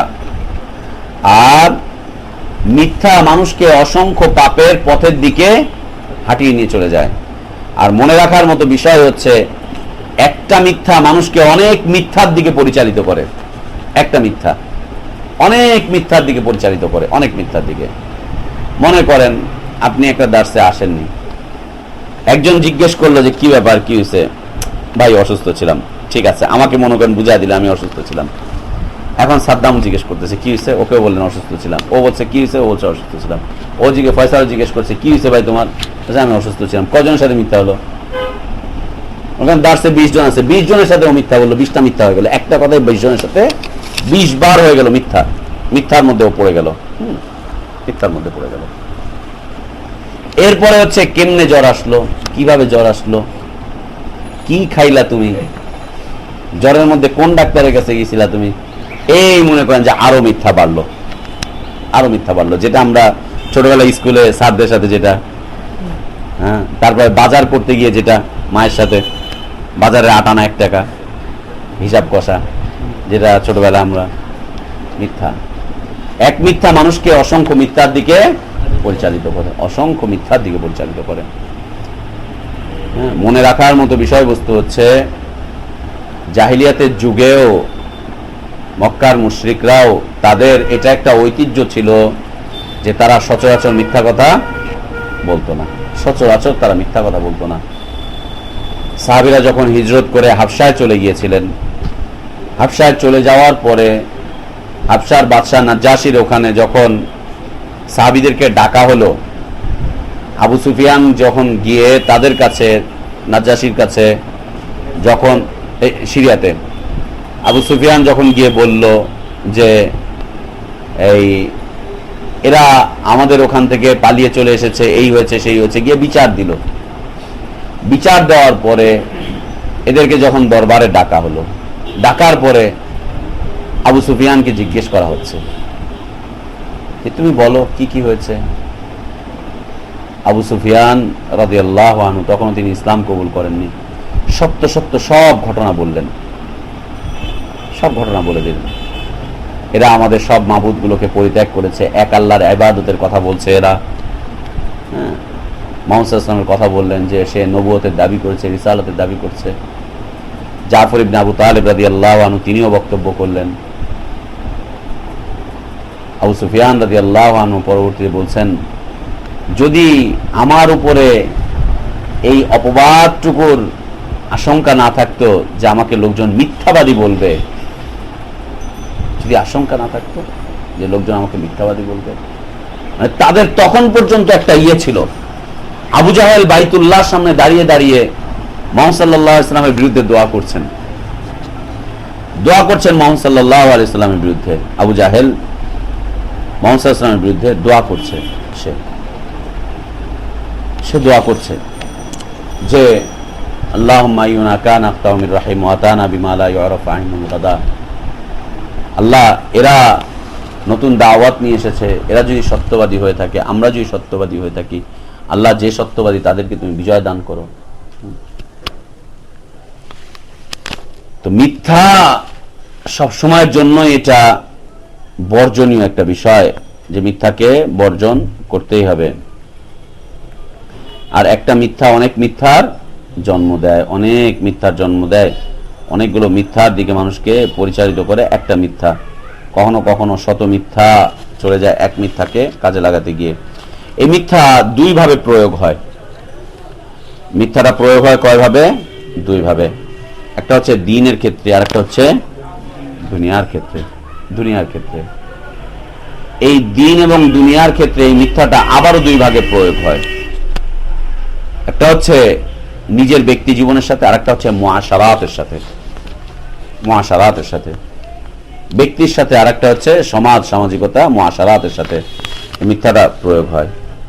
তো মিথ্যা দ্বীনের সাথে হোক দুনিয়ার সাথে হোক, উভয়টাই হচ্ছে বর্জনীয়, উভয়টাই নিন্দিত, নন্দিত নয়, উভয়টাই নিন্দিত, উভয়টাই বর্জনীয়।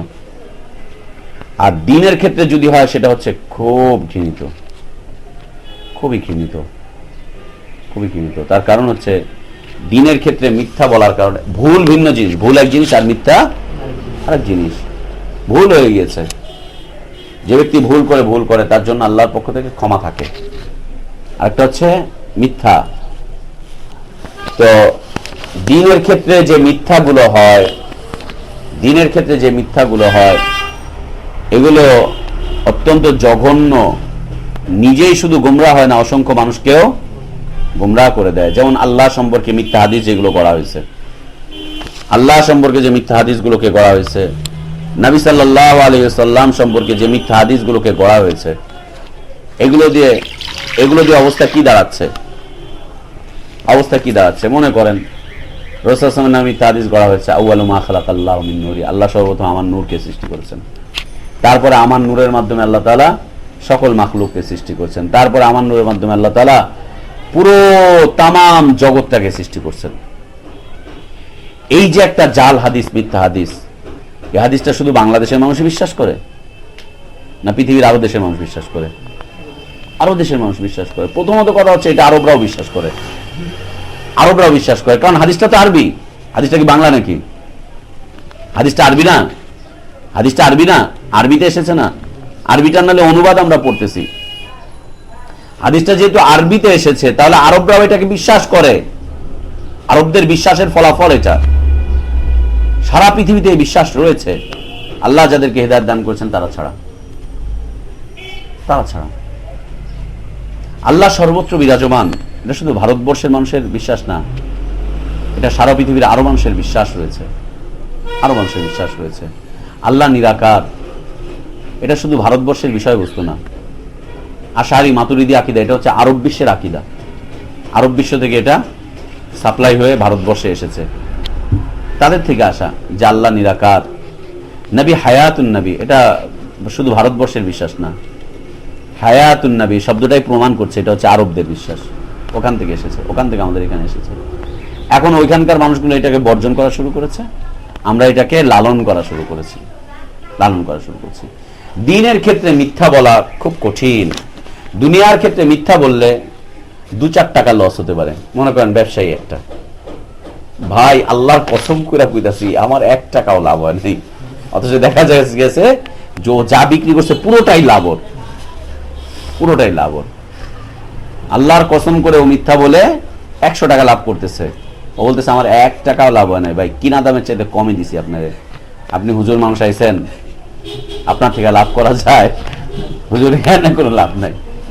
হ্যাঁ, যত মিথ্যা সব বলে দিচ্ছে। এতে করে হবে কি, 2-3 জন বাইনাহুম, এই 2-3 জনের মধ্যে দ্বীনের ক্ষেত্রে মিথ্যা মনে করেন যে কয়েক লক্ষ জাল হাদিস গড়া হয়েছে। এই কয়েক লক্ষ জাল হাদিস গড়ার কারণে কোটি কোটি মানুষ বিভ্রান্ত হয়ে যাচ্ছে, বিপদগামিতার মধ্যে পড়ে গেছে। কোটি কোটি মানুষ বিপদগামিতার মধ্যে পড়ে গেছে। কি কঠিন অবস্থা, খুব কঠিন অবস্থা। তো আল্লাহর রাসূল সাল্লাল্লাহু আলাইহি ওয়াসাল্লামের উপরে মিথ্যা বলার বিষয়বস্তু হাদিস আলী রাদিয়াল্লাহু আনহু থেকে বর্ণিত, আলীয়ুন ক্বাল ক্বালান নবী সাল্লাল্লাহু আলাইহি ওয়াসাল্লাম, আলী রাদিয়াল্লাহু আনহু বলেছেন যে নবী সাল্লাল্লাহু আলাইহি ওয়াসাল্লাম বলেছেন, লা তাকযিবু আলাইয়া, দেখো আমার উপরে তোমরা মিথ্যা কথা বলো না, আমার উপরে তোমরা মিথ্যে কথা বলো না। লা নিষেধাজ্ঞা, তাকযিবু তোমরা মিথ্যা কথা বলো না, আলাইয়া আমার উপরে, দেখো আমার ব্যাপারে তোমরা মিথ্যা কথা বলতে যেও না, আমার ব্যাপারে তোমরা মিথ্যা কথা বলতে যেও না।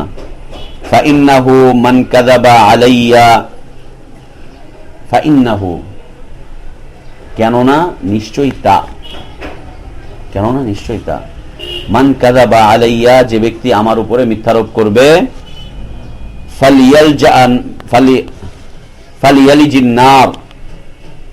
ফালিয়ালিজিন নার, সে তার অবস্থান জাহান্নামে করে নেবে, জাহান্নামের দিকে সে মালজা হতে থাকবে। মালজা মানে হচ্ছে চলমান, চলতে থাকবে, সে জাহান্নামের দিকে সে চলতে থাকবে, যে আমার নামে মিথ্যারোপ করবে, আমার নামে যে মিথ্যারোপ করবে। বলা হয়ে থাকে হাদিসে আছে,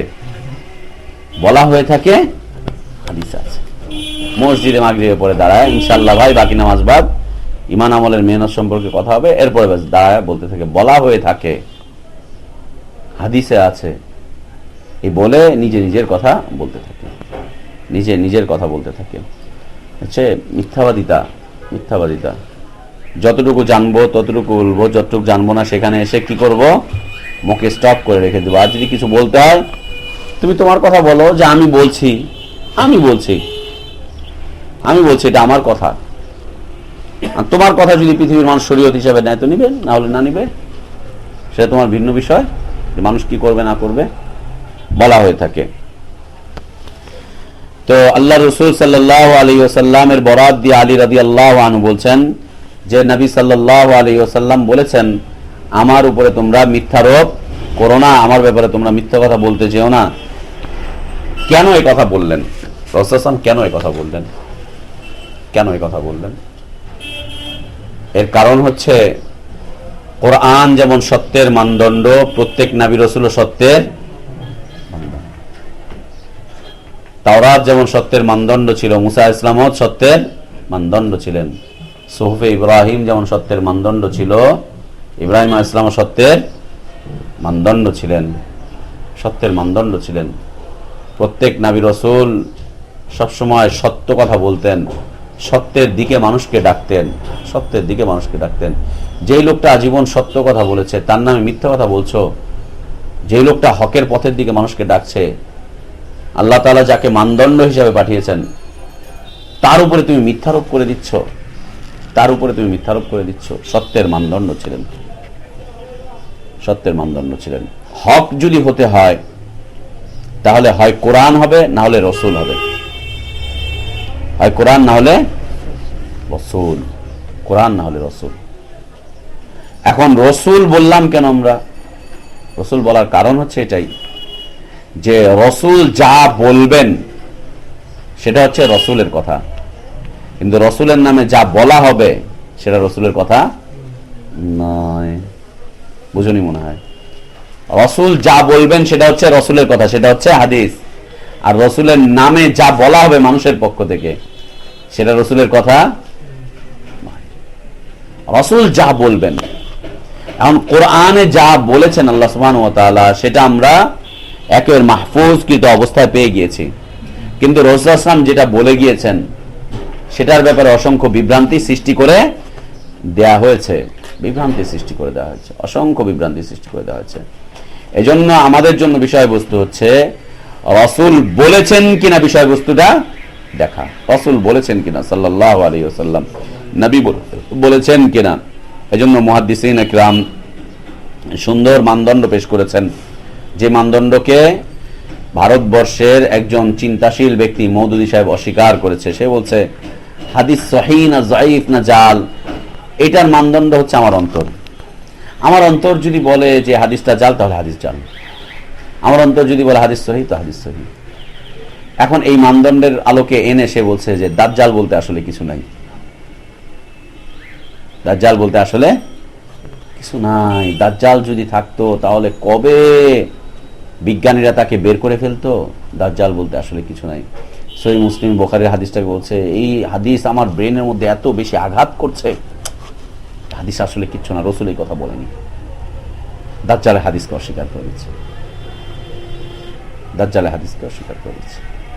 সহিহ যঈফের মানদণ্ড নিয়ে এসেছে নিজের বিবেককে, নিজস্ব বিবেক দিয়ে সহিহ যঈফের অবস্থান নির্ণয় করা সম্ভব নয়। মুহাদ্দিসিনরা যুগে যুগে যুগে যুগে অক্লান্ত পরিশ্রম করে তারা বিষয়বস্তুগুলোকে নির্ধারণ করে রেখেছেন, যেটা কোরআন এবং সহিহ সুন্নাহর সাথে ফলো করে মিল রেখেই মুহাদ্দিসিনদের মানদণ্ড স্থির করা হয়েছে। তো আল্লাহ রাসূল সাল্লাল্লাহু আলাইহি ওয়াসাল্লাম বলেন লা তাকযিবু আলাইয়া, হাদিসগুলো মুখস্থ করতে হবে প্রত্যেক সপ্তাহে। হ্যাঁ লোকমান, লা তাকযিবু আলাইয়া, তোমরা আমার উপরে মিথ্যারোপ করো না। ফাইন্নাহু মান কাযাবা আলাইয়া, কেননা নিশ্চয় যে ব্যক্তি আমার উপরে মিথ্যারোপ করবে, ফালিয়ালিজিন নার, সে জাহান্নামের দিকে চলে যাবে। ফালিয়ালিজিন নার, সে জাহান্নামের দিকে চলে যাবে, জাহান্নামে যাবে, জাহান্নামে যাবে। আনাস রাদিয়াল্লাহু আনহু থেকে বর্ণিত, আনাসিন ক্বাল, আনাস রাদিয়াল্লাহু আনহু বলছেন ইন্নাহু লা ইয়ামনাউনি আন উহাদ্দিসুকুম হাদিসান কাসীরা, ইন্নাহু লা ইয়ামনাউনি আন উহাদ্দিসুকুম হাদিসান কাসীরা। দেখো তোমাদের কাছে অনেক বেশি হাদিস বর্ণনা করা থেকে একটা জিনিস আমাকে বাধা দেয়। আমি চাই তোমাদের কাছে আরো বেশি হাদিস বর্ণনা করি, আরো বেশি হাদিস বর্ণনা করি, বেশি হাদিস আমি বর্ণনা করতে চাই, কিন্তু একটা জিনিস আমাকে বাধা দিচ্ছে, আমি বর্ণনা করতে পারছি না। একটা কারণ, একটা জিনিস আমাকে বাধা দিচ্ছে। কি? আন্নান নবী সাল্লাল্লাহু আলাইহি ওয়াসাল্লাম قال, যে নিশ্চয়ই আল্লাহর নবী সাল্লাল্লাহু আলাইহি ওয়াসাল্লাম বলেছেন মান তাআম্মাদা আলাইয়া কাযিবান, যে ব্যক্তি তাআম্মাদা ইচ্ছাকৃত, মান যে তাআম্মাদা আলাইয়া ইচ্ছাকৃতভাবে আমার উপরে কাযিবান মিথ্যা বলবে, ফালিয়াতাবাওয়া মাকআদাহু মিনান নার, ফালিয়াতাবাওয়া মাকআদা, মাকআদ মানে হচ্ছে বসার স্থান, মাকআদ বসার স্থান, থাকার স্থান। ফালিয়াতাবাওয়া নিজে নিজের জন্য তৈরি করে নিবে, মিনান নার, জাহান্নাম। যে ব্যক্তি, আল্লাহ রাসূল সাল্লাল্লাহু আলাইহি ওয়াসাল্লাম বলেন, যে ব্যক্তি আমার উপরে ইচ্ছার সাথে স্বেচ্ছায় মিথ্যা আরোপ করবে, সে তার অবস্থান কোথায় করবে? জাহান্নামে করে নেবে, সে তার অবস্থান জাহান্নামে করে নেবে। এই হাদিস, রাসূল সাল্লাল্লাহু আলাইহি ওয়াসাল্লাম এই কথাটা আমাকে হাদিস বর্ণনা করা থেকে বিরত রাখছে। আমি বর্ণনা করতে পারছি না, রাসূল সাল্লাল্লাহু আলাইহি ওয়াসাল্লাম অনেক হাদিস আমার ইচ্ছে হয় বর্ণনা করতে, কিন্তু রাসূল সাল্লাল্লাহু আলাইহি ওয়াসাল্লামের এই যে কথা, এই কথাটা আমাকে বিরত রাখতেছে, বিরত রাখতেছে। হচ্ছে সাহাবীদের ভয়, সাহাবীদের ভীতি, জাহান্নাম সম্পর্কে ভীতি। আল্লাহ রাসূল সাল্লাল্লাহু আলাইহি ওয়াসাল্লাম তাদেরকে যে কথা বলেছেন। আবু হুরায়রা রাদিয়াল্লাহু আনহু আনিন নবী সাল্লাল্লাহু আলাইহি ওয়াসাল্লাম قال, আবু হুরায়রা রাদিয়াল্লাহু আনহু থেকে বর্ণিত, তিনি বলেন আল্লাহর নবী সাল্লাল্লাহু আলাইহি ওয়াসাল্লাম বলেন ওমান কাযাবা আলাইয়া মুতাআম্মিদান ফালিয়াতাবাওয়া মাকআদাহু মিনান নার। প্রত্যেকটা হাদিসের বিষয়বস্তু একই রকম, শাব্দিক পরিবর্তন শুধু। ওমান কাযাবা আলাইয়া মুতাআম্মিদান, যে ব্যক্তি আমার উপরে ইচ্ছাকৃতভাবে মিথ্যারোপ করবে, ফালিয়াতাবাওয়া মাকআদাহু মিনান নার, সে নিজে নিজের অবস্থান, আসন জাহান্নামে বানিয়ে নেবে। পরের হাদিস আল মুগীরা রাদিয়াল্লাহু আনহু থেকে বর্ণিত, তিনি বলেন সামিআতুন নবী সাল্লাল্লাহু আলাইহি ওয়াসাল্লাম ইয়াকুল, আমি আল্লাহর নবী সাল্লাল্লাহু আলাইহি ওয়াসাল্লামকে বলতে শুনেছি, ইন্না কাযিবান আলাইয়া লাইসা কাকাযিবিন আলা আহাদিন, আলা আহাদিন, দেখো ইন্না কাযিবান আলাইয়া, নিশ্চয় আমার উপরে মিথ্যারোপ করা, লাইসা নয়, কাকাযিবিন আলা আহাদিন, মান কাযাবা, লাইসা আলাইয়া কাকাযিবিন আলা আহাদিন, তোমাদের মধ্যে হতে একজন আরেকজনের উপরে মিথ্যারোপ করার মতো আমার উপরে মিথ্যারোপ করার বিষয়বস্তু একরকম না। তোমরা একজন আরেকজনের উপরে মিথ্যারোপ করছো। হাসিনা খালেদাকে কত মিথ্যা কথা বলতেছে, খালিদা হাসিনাকে কত মিথ্যা কথা বলছে, জিয়াউর রহমানকে ও মিথ্যা কথা বলছে, প্রেসিডেন্ট তারপর মুজিবকে নিয়ে ও মিথ্যারোপ করতেছে, একে নিয়ে ওকে মিথ্যারোপ করতেছে। হ্যাঁ, একজন আরেকজনকে নিয়ে মিথ্যারোপ করতেছে। রাসূল সাল্লাল্লাহু আলাইহি ওয়াসাল্লাম বলছেন যে তোমরা একজন আরেকজনকে মিথ্যারোপ করা আর আমার নামে মিথ্যারোপ করা এক সমান নয়, এক বিষয়বস্তু নয়, এক সমান নয়, এক বিষয়বস্তু নয়। কেন জানেন? একজন আরেকজন নামে গীবত করতেছে, কিয়ামতের দিন এর বোঝা ওকে চাপিয়ে দেওয়া হবে।